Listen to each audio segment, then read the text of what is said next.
Assalamualaikum warahmatullahi wabarakatuh.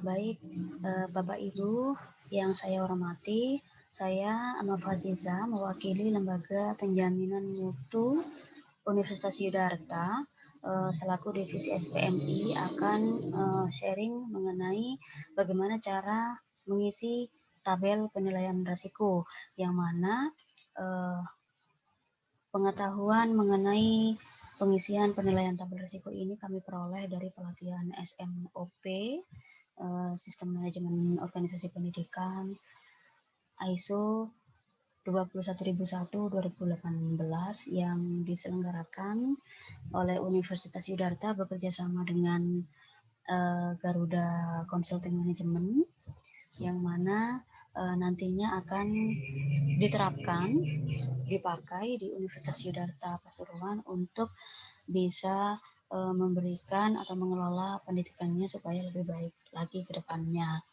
Baik Bapak Ibu, dalam penilaian risiko ini sangat penting ya, karena setiap organisasi perlu melakukan penilaian terhadap risiko secara berkala. Terlebih kita tahu bahwasanya Yudharta ini masih dalam tahap pertumbuhan. Dan perlu diketahui bersama bahwa risiko ini dapat mengalami perubahan seiring dengan lingkungan internal maupun lingkungan eksternal yang selalu berubah-ubah. Nah, penilaian risiko ini dapat dilakukan untuk setiap tingkatan, baik tingkat unit kerja atau kegiatan-kegiatan yang lainnya. Nah, dalam hal ini kami memberikan contoh uraian pada tingkat unit kerja di program studi. Berikut adalah pemaparan dari tabel yang nanti harus diisi oleh Bapak Ibu.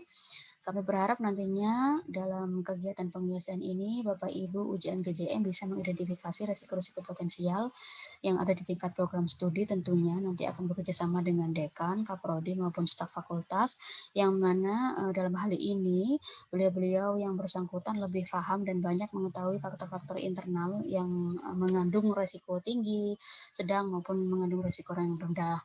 Adapun faktor-faktor internal yang dimaksud bisa berasal dari keterbatasan dana operasional, misalkan dari sumber daya manusia yang tidak berkompeten, dari fasilitas yang kurang memadai, dari kebijakan atau prosedur yang kurang jelas, atau suasana kerja yang tidak kondusif. Nanti kami dari LPM akan memberikan pemberitahuan, ya, memfasilitasi Bapak Ibu untuk bisa terhubung ke fakultas dengan fakultas agar nantinya bisa lebih mudah mendapatkan data dalam pengelolaan penilaian manajemen risiko ini.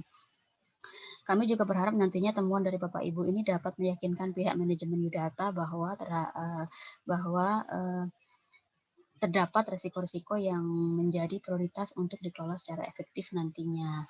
Nah, pada tabel kolom pertama ini ada proses, di mana proses ini menceritakan kegiatan yang dilakukan oleh program studi dalam memenuhi Tridharma Perguruan Tinggi dan memenuhi beberapa standar pada SNDikti. Kemudian pada kolom selanjutnya ini ada tahapan, di mana dalam kolom tahapan ini adalah tingkatan, jenjang, penahapan proses, atau cara dalam melakukan kegiatan. Kemudian sebelah kanannya ada masalah yang akan timbul.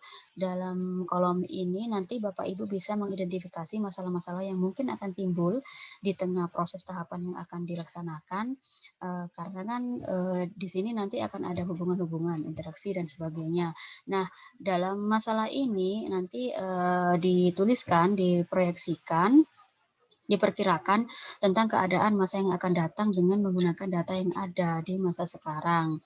Nah, Bapak Ibu, selain nanti Bapak Ibu mengisi kolom ini dengan masalah, ya, Bapak Ibu nanti juga bisa mengisinya dengan peluang-peluang yang akan timbul dari adanya proses atau tahapan yang nanti akan dilakukan. Nah, setelah itu ada kolom pengisian dampak yang akan timbul. Nanti kita lihat dari turunan-turunan yang ada dari masalah yang sudah ditemukan tadi, ya. atau peluang yang sudah ditemukan tadi, dampak ini bisa bersifat positif dan juga bersifat negatif, tergantung nanti kita dapat temuan apa dari proses dan tahapan kegiatan tadi. Apabila ada masalah dampak yang apabila ada masalah, maka dampak yang akan diterima ini negatif. Apabila yang kita temukan, yang Bapak Ibu temukan nanti adalah peluang, maka dampak yang diterima ini bersifat positif tentunya. Nah, kemudian selanjutnya ada kolom resiko bawaan. Dalam kolom risiko bawaan ini adalah subkolom MPR. Nah, M ini adalah more, di sini adalah tingkat kemungkinan atau frekuensi dari terjadinya risiko atau peluang. Ya, frekuensi terjadinya risiko atau peluang. P ini adalah tingkat keparahan dari adanya risiko tadi. R ini adalah risiko, risk. Nah, dalam kolom berikutnya ini sebelah kanan adalah kegiatan pengendalian. Nah, kegiatan pengendalian ini perlu dilakukan karena kita tahu pengendalian itu nanti akan bisa meminimalisir atau menekan atau mengatasi risiko yang ada. Nah, dalam pengendalian kegiatan ini bisa diimplementasikan melalui penetapan atau pelaksanaan kebijakan serta prosedur untuk memastikan bahwa tindakan mengatasi risiko ini telah dilaksanakan secara efektif. Dalam tabel Menris ini ada dua kegiatan pengendalian, yaitu yang pertama pengendalian awal, yang kedua ada pengendalian tambahan. Dalam pengendalian awal ini di sini yang mana merupakan pelaksanaan kegiatan pengendalian sebelum aktivitas kerja ini dimulai. Nah, pengendalian ini memastikan bahwa arah yang ditentukan sudah benar, apakah sudah benar, serta sumber daya yang tepat untuk mencapainya apakah sudah tersedia. Yang kedua yaitu pengendalian tambahan. Dalam pengendalian tambahan ini bisa berupa pengujian atau pengendalian yang direncanakan.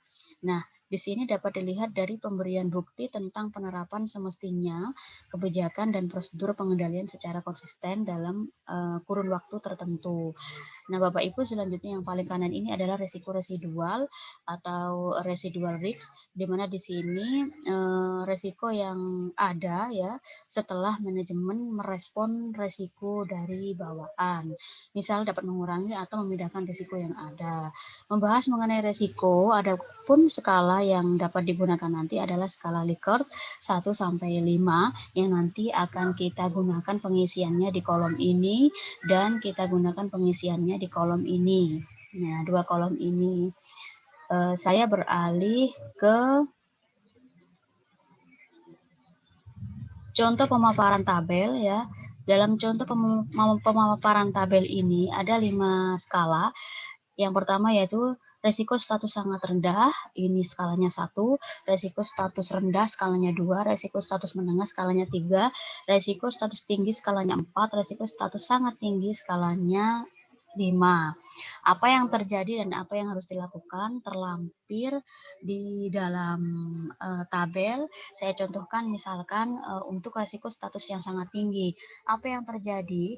Yang terjadi tujuan dan hasil tidak tercapai misalkan. Jadi mengakibatkan kerugian, misalnya kerugian finansial yang besar. Kemudian yang harus dilakukan apa? Misalkan pengelolaan yang bersifat urgent atau aktif melibatkan pimpinan tingkat tinggi atau dibentuk tim khusus untuk menangani permasalahan tertentu.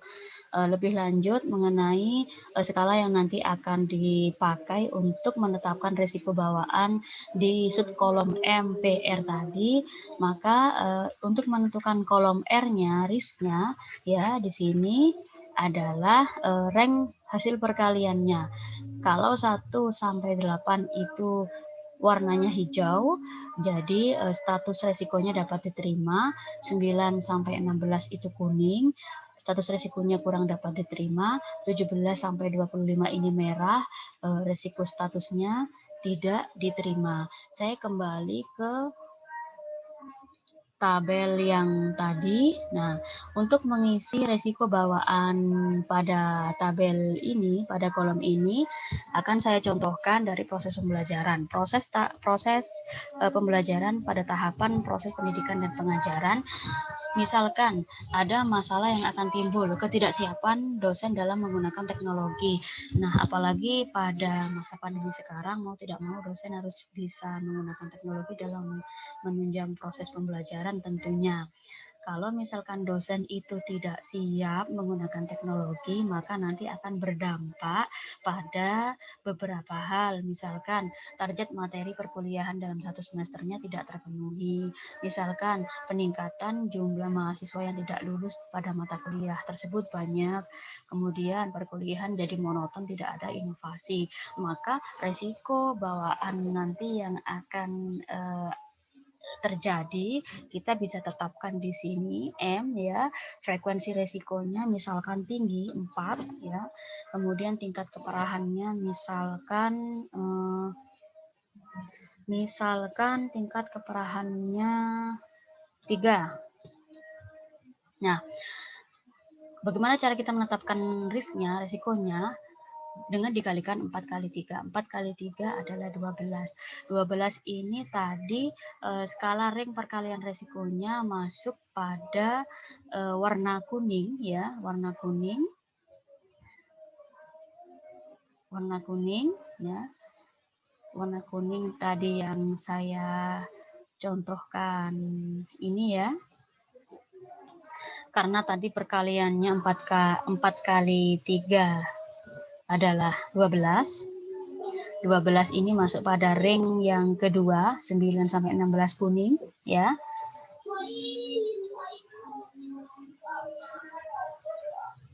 Nah, frekuensi resiko yang timbul adalah 4, tingkat keparahannya misalkan 3, jadi resikonya ini skalanya 12. Masuk pada skala yang kurang dapat diterima statusnya sehingga warnanya kuning, maka diperlukan pengendalian awal yaitu dengan membuat kontrak kuliah dan melakukan monitoring sebaran di awal perkuliahan dan dilakukan peninjauan ulang. Sehingga apabila pengendalian awal itu sudah dilakukan dengan kegiatan demikian, maka nanti ada pengendalian tambahan dalam waktu berikutnya, misalkan mengurangi jam mengajar dosen yang tidak disiplin atau memberikan pelatihan kepada dosen dalam menggunakan IT. Jadi nantinya resiko residual yang timbul yaitu untuk frekuensi tingkat resikonya misalkan menjadi kecil, menurun menjadi 3, sehingga tingkat keparahannya menurun menjadi 2. Maka resikonya 3 dikali 2 sama dengan 5. Nah, 5 ini dalam skala ring resiko masuk pada warna hijau. Warna hijau. Jadi warna hijau ini nanti dapat diterima. Jadi logikanya kalau kita mengisi resiko bawaan apabila warnanya kuning kurang dapat diterima, dilakukan pengendalian awal dengan dilakukan demikian, kemudian ditambahi lagi pengendalian tambahan dengan beberapa kegiatan demikian sehingga resiko residualnya berkurang, maka nanti resikonya juga akan semakin kecil. Jadi diharapkan setelah kuning itu bisa menjadi hijau, atau kalau nanti ini posisinya merah, nanti ini bisa diharapkan pindah menjadi kuning, atau bisa dimungkinkan semua dosen itu memiliki kesiapan dalam menggunakan teknologi ya, maka di sini resikonya misalkan frekuensi resikonya misalkan kecil 2, tingkat keparahannya di sini misalkan 2 ya. Bagaimana resikonya? Resikonya nanti 2 kali 2 sama dengan 4. Jadi masuk skala ring 1 yang warnanya hijau. Jadi pengendalian awal ini tetap yaitu dengan melakukan pembuatan kontrak kuliah, melakukan monitoring sebaran di awal perkuliahan ya, karena memang sebelum pertemuan kan ada bentuk kontrak kuliah dan sebagainya. Nah, maka status resiko atau tindakannya di sini bisa diterima. Dapat diterima atau bisa diterima, sehingga tidak diperlukan pengendalian tambahan Bapak Ibu karena sudah bisa diterima. Sehingga resiko residualnya tadi frekuensi resiko atau peluang yang dimiliki itu tadi 2, sekarang berkurang menjadi 1 misalkan karena semakin baik, sehingga tingkat keparahannya itu berkurang menjadi 1, jadi resikonya itu ringnya 1 ini masuk ring yang warna hijau ya, ring 1, jadi tingkat resikonya kecil. Nah itu Saya lanjutkan, nanti ini untuk poin C juga diisi ya, sama seperti halnya di atasnya ini. Setiap poin. Ini misalkan ketidaksiapan dosen dalam mengajar ini A.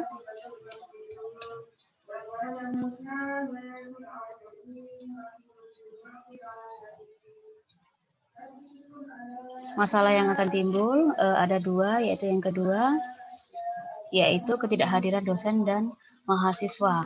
Maka dampaknya nanti akan diperoleh target materi perkuliahan dalam satu semester tidak terpenuhi, dampaknya lagi perkuliahan tidak berjalan maksimal, sehingga resiko bawaan nanti yang akan kita peroleh ya, tingkat frekuensi atau resiko yang muncul bisa jadi tinggi, misalkan 4, sehingga tingkat keparahannya itu 5. Atau kita tetapkan frekuensi resikonya 5, tingkat keparahannya juga 5 misalkan. Jadi resikonya 5 kali 5 adalah 25. 25 ini adalah masuk ring frekuensi merah, yaitu sangat tinggi resikonya. Jadi kalau resikonya tinggi, tingkat pengendalian awal yang harus dilakukan yaitu pembuatan kontrak kuliah dan melakukan monitoring perkuliahan kinerja dosen, seperti yang Bapak Ibu lakukan setiap menjelang UTS dan UAS, itu kan dimonitor ya jumlah mengajarnya, apakah sudah memenuhi 7 kali kehadiran sebelum UTS atau 7 kali kehadiran setelah UTS sebelum UAS. Nah itu, sehingga status resikonya ya, status resiko tindakannya di sini untuk poin B kurang dapat diterima karena ini masuk ring yang 25, masuk ring yang skalanya tinggi. Saya kembalikan lagi seperti yang tadi, di 25 di sini skalanya 17 sampai 25 merah, jadi tidak diterima.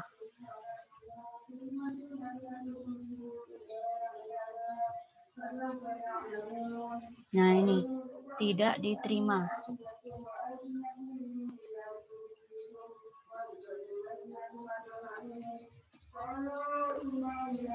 Tidak diterima, sehingga diperlukan pengendalian tambahan, yaitu mengurangi jam mengajar dosen yang tidak disiplin sesuai dengan hasil laporan monitoring kinerja dosen, sehingga resiko residual nanti yang akan muncul di sini diharapkan sudah dilakukan pengendalian awal tadi dengan membuat kontrak kuliah, kemudian dilakukan pengendalian tambahan, diharapkan resiko residualnya nanti berkurang dari tadi frekuensi resikonya itu 5 berkurang menjadi 2 misalkan, kemudian tingkat keparahannya berkurang menjadi 3 misalkan, jadi resiko residualnya 2 dikali 3 adalah 6. 6 ini masuk ring resiko perkalian yang pertama yang warnanya hijau.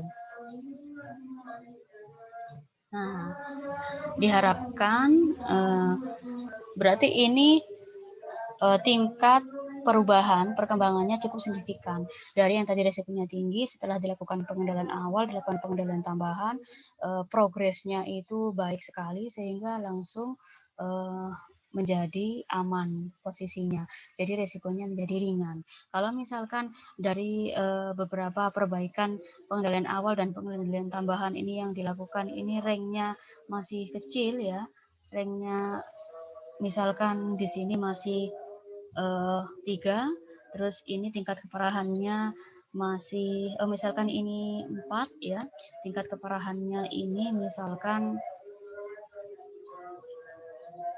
4, jadi 4 kali 4 adalah 16, di mana 16 ini masuk pada ring perkalian risk 2, kedua, yaitu warnanya kuning.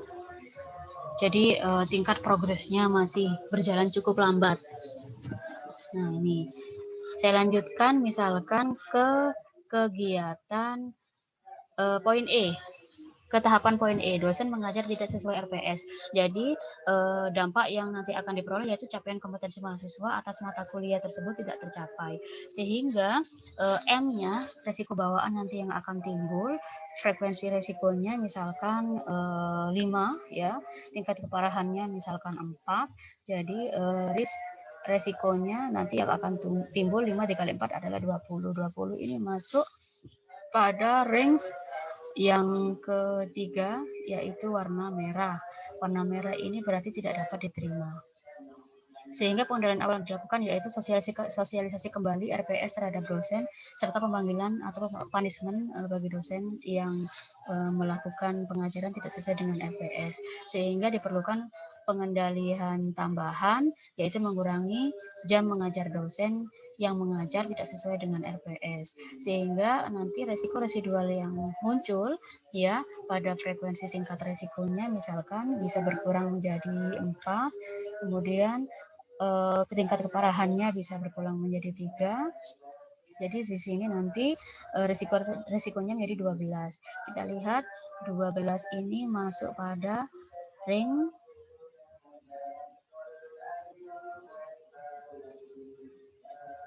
12 ini masuk pada ring kuning ya, di mana ring kuning ini kurang bisa diterima.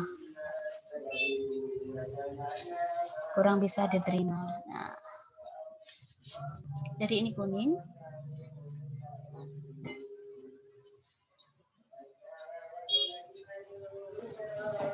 Progres perkembangannya ini cukup lambat. Jadi masih diperlukan lagi upaya-upaya pengendalian tambahan yang lainnya.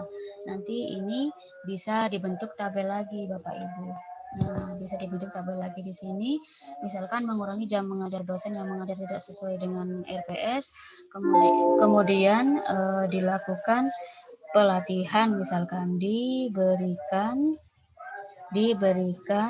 pelatihan pembuatan RPS untuk dosen misalkan, sehingga nanti diharapkan resiko residualnya bisa berkurang menjadi 2, tingkat keparahannya berkurang menjadi 2, sehingga resikonya nanti menjadi 4. 2 kali 2 sama dengan 4, ini berpindah resikonya menjadi ringan. Nah, begini. Jadi dari tahapan kegiatan dosen mengajar tidak sesuai RPS ini ada bentuk 2 pengendalian tambahan. Nah, ini. Mohon nanti Bapak Ibu bisa memberikan temuan, memberikan mengisi tabel permasalahan, dampak, risiko bawaan dan sebagainya nanti pada poin-poin yang sudah saya sediakan. Misalkan di proses 2 ada kompetensi lulusan, proses 3 ada isi pembelajaran, proses 4 ada penilaian pembelajaran, sampai proses yang terakhir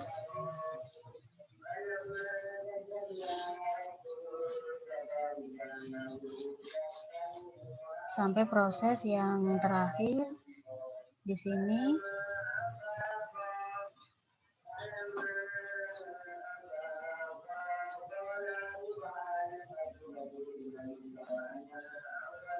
sampai 11 proses ya. Luaran capaian atau tridharma prodi di tingkat pendidikan. Nah, ini. Nanti Bapak Ibu warna ini bisa disesuaikan dengan penetapan skala dari risiko bawaan dan risiko residual. Baik Bapak Ibu, kiranya itu yang bisa saya sampaikan dalam mengisi penilaian tabel risiko. Semoga bisa dipahami. Mohon maaf apabila dalam memberikan penjelasan kurang jelas atau berbelit-belit, nanti bisa ditanyakan lebih lanjut by WA di grup. Terima kasih atas perhatiannya. Saya sampaikan Assalamualaikum warahmatullahi wabarakatuh.